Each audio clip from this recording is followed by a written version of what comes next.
पक्षामध्ये सहभागी होणार आहे की ते आमचे नेते प्रदेश अध्यक्ष वगैरे ठरवतील। पण मुद्दा असा आहे, माझा मूलभूत मुद्दा थोडा वेगळा आहे की आज केंद्र सरकार असेल, राज्य सरकार असेल, शिक्षणावरचा इतका खर्च कमी झालेला आहे की आपण किती 2 भाषा 3 भाषा ठेवा, शिकवायला शैक्षणिक सामुग्री नाही, शिक्षक नाहीत आणि इतकी दुर्दशा झालेली आहे आणि आपण दुसऱ्या बाजूला भाषेचं वाढवत बसलेलो आहे। पहिल्यांदा मूलभूत मागणी अशी आहे, अलीकडच्या ज्या घटना घडल्या अगदी म्हणजे सिंदूर, ऑपरेशन सिंदूरच्या वगैरे, त्यामध्ये आपल्याला काय दिसलं की जे देश विज्ञान तंत्रज्ञानाने ज्यांनी गुंतवणूक केलेली आहे, जे पुढे गेलेत, त्यांची आपण बरोबरी करू शकणार नाही। म्हणून मूलभूत प्राथमिक शिक्षण असेल, माध्यमिक असेल किंवा उच्च शिक्षण असेल, त्याच्यावर प्रचंड मोठ्या प्रमाणात खर्च केला पाहिजे। हा जो निरर्थक वाद आहे, तर एक असं आहे की मराठी ही मातृभाषा आहे, ती असलीच पाहिजे, तिची सक्ती आहे महाराष्ट्रामध्ये।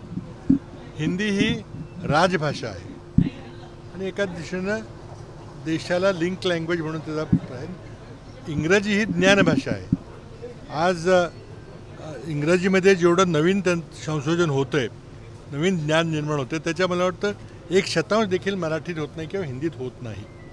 आणि त्यामुळं जो काही राज्यकर्त्यांचा एक थोडा प्रयत्न चालला आहे की इंग्रजीला बाजूला करा, मग स्थानिक भाषांना महत्त्व कमी करा आणि मग सगळे एक चालले, तर एक राष्ट्र एक भाषा हा त्यांचा दृष्टिकोन आहे आणि त्यामुळं हा गदारोळ उठलेला आहे।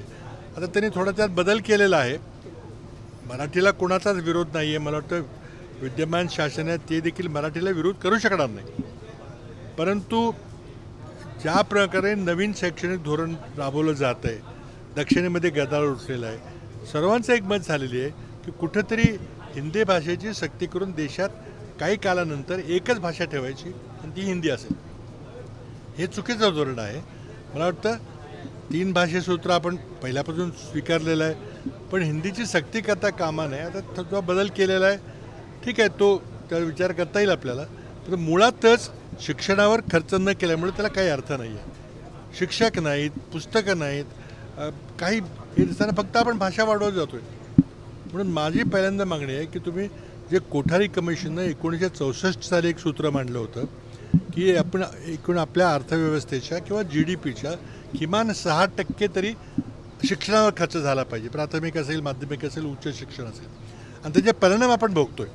आज 3-3.5% वर आपल्या शिक्षणाचा खर्च जात नाही, कारण सरकारला कॉन्ट्रॅक्ट द्यायचे, सरकारला रस्ते बांधायचे, सरकारला मोठे मोठे पूल बांधायचे, ज्याची गरज आवश्यकता आहे, पण या कामामध्ये कमिशन मिळतं। आता समृद्धी महामार्गामध्ये किती कमिशन घेतलेलं आहे ते बरीच चर्चा झालेली, आणखी होईल त्याची। आता नवीन त्यांनी हे काढलेलं आहे की आम्ही रस्ता बांधणार, गरज आहे का त्याची? मग माझी मूलभूत विषय काय की आज संशोधनाच्या बाबतीमध्ये भारत इतका मागं पडलेला आहे, ते युद्धात आपल्याला दिसलं। आपल्याला सगळे आपण सगळी शस्त्रास्त्र बाहेरून घेतो आहे, आपण तयार करण्यामध्ये कमी पडतो आहे। कशामुळं? तर मुळातच संशोधन विज्ञानावर आपला खर्च कमी झालेला आहे, शिक्षणावर खर्च कमी झालेला आहे। त्यामुळे आपलं जे महाशक्ती किंवा एक विकसित राष्ट्र व्हायचं स्वप्न आहे, हे फक्त दिवा स्वप्न आहे, हे साध्य होणं अशक्य आहे। कारण आता 6% अर्थव्यवस्थेच्या विकासानं हे होणार नाही। आपल्याला 9%पर्यंत, 8-9%पर्यंत सतत विकास केला पाहिजे, होणार नाही। आज संशोधन, शिक्षण, प्राथमिक शिक्षण यावर मूलभूत खर्च वाढवायला पाहिजे। त्यामध्ये 2 भाषा घ्यायच्या, 3 भाषा घ्यायच्यात, सक्ती करायची नाही करायची याची चर्चा होऊ शकते, पण मुळातच आपल्या खिशात काय नाही ना, आपण गप्पा मारायला लागलो आहे। त्यामुळं माझा मूलभूत आग्रह आहे की शिक्षणावर खर्च वाढवला पाहिजे। बाबा, पण असा देखील आता आरोप होतो की महाराष्ट्रामध्ये मुंबईमध्ये हिंदी भाषिकांची संख्या वाढते आणि आगामी स्थानिक स्वराज्य संस्था किंवा मुंबई महानगरपालिका इलेक्शन डोळ्यासमोर ठेवून कुठेतरी भाजपकडून हा अजेंडा चालवला जातो किंवा बरोबर, तो एक भाग आहे, पण मुळातच RSSचा आणि भाजपचा एक दृष्टिकोन आहे, सगळं एक राष्ट्र एक भाषा, एक राष्ट्र एक निवडणूक, एक राष्ट्र एक कर पद्धती, हे एक जे चाललं आहे हे डायरेक्टली 1930च्या दशकामध्ये हिटलरने जर्मनीमध्ये केलं, त्याचं हे सूत्र आहे। त्याची प्रेरणा घेऊन आपलं सगळं एक करायचं। आपल्या देशाची महत्ता काय आहे तर विविधता, ती विविधता जपली पाहिजे, युनिटी इन डायव्हर्सिटी, हे केलं पाहिजे. ते न करता एक एक एकचं जे सूत्र झाले त्यामध्ये आपण खोलात गेलो तर त्यांना हे सगळं एक एक सगळं करायचं.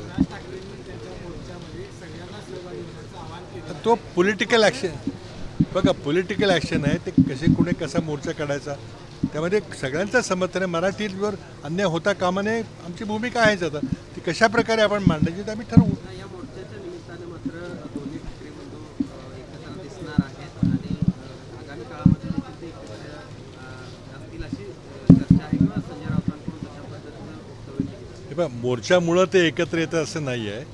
ही चर्चा बऱ्याच दिवसापासून चालू आहे की निवडणूक डोळ्यासमोर ठेवून मुंबईची निवडणूक डोळ्यासमोर ठेवून आपण एकत्र आलो तर आपली काही दोघांची काही संख्या वाढेल वगैरे असं काय.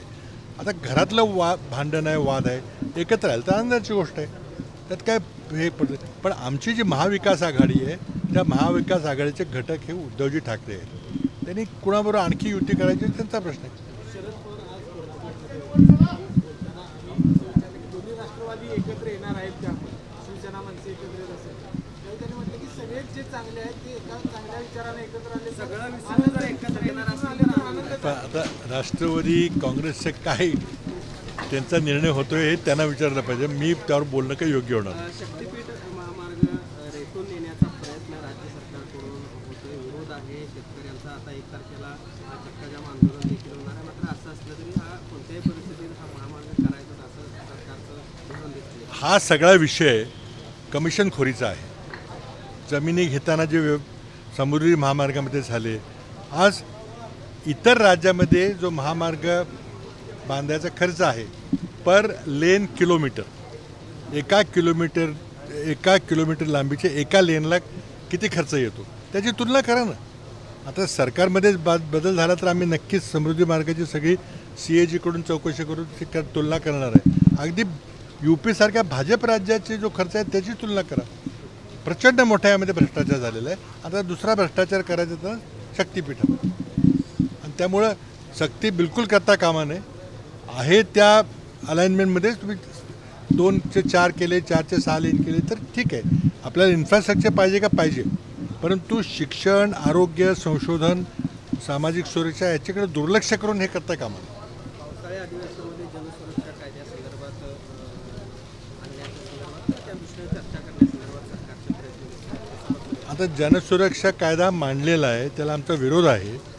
आता ते रेटून बहुमताच्या आधारावर आणायचा प्रयत्न केला तर त्यावेळेला काय करायचं बघू आपण.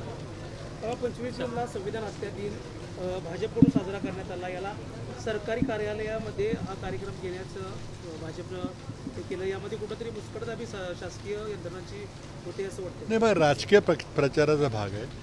आणीबाणीची चर्चा करताना त्याची सर्व पार्श्वभूमीची चर्चा केली पाहिजे. आणीबाणी लागू झाल्यावर अत्याचार झाले का, अतिरेक झाले का, तर झाले, नक्कीच झाले. पण कुठल्या परिस्थितीमध्ये इंदिरा गांधींना आणीबाणी पुकारावी लागली? ती आणीबाणी पुकारली होती ती घटनात्मक तरतुदीतून आणली होती. ती आजच्यासारखी आघोषित आणीबाणी नाही आहे. आणि त्याच्या पूर्वीची पार्श्वभूमी आपण लक्षात घेतली पाहिजे.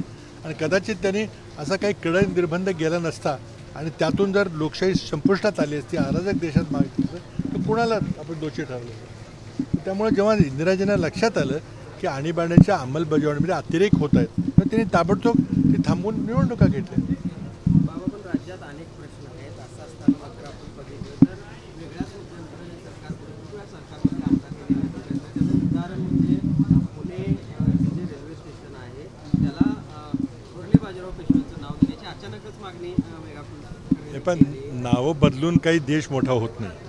ठीक आहे, आपल्या हृदयात अस्मिता असली पाहिजे.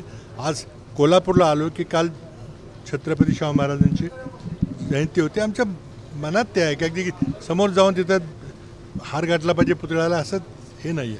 त्यांचे जे विचार होते, त्यांनी जे महान कार्य जे त्यांच्या करतात ते महाराष्ट्र कधी विसरू शकणार नाही.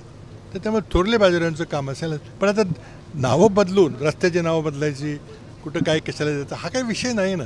मूलभूत विषय आज राज्य सरकार चालवणं अवघड झालेलं आहे.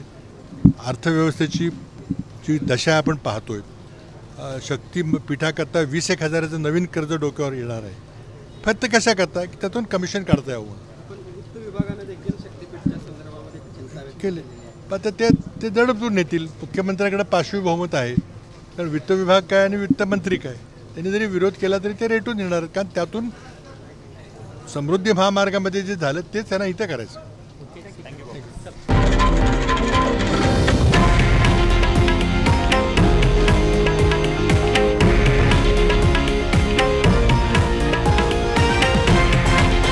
हे आहे देशातील नंबर 1 न्यूज नेटवर्क आणि आपण पाहत आहात TV9 मराठी, एकमेव.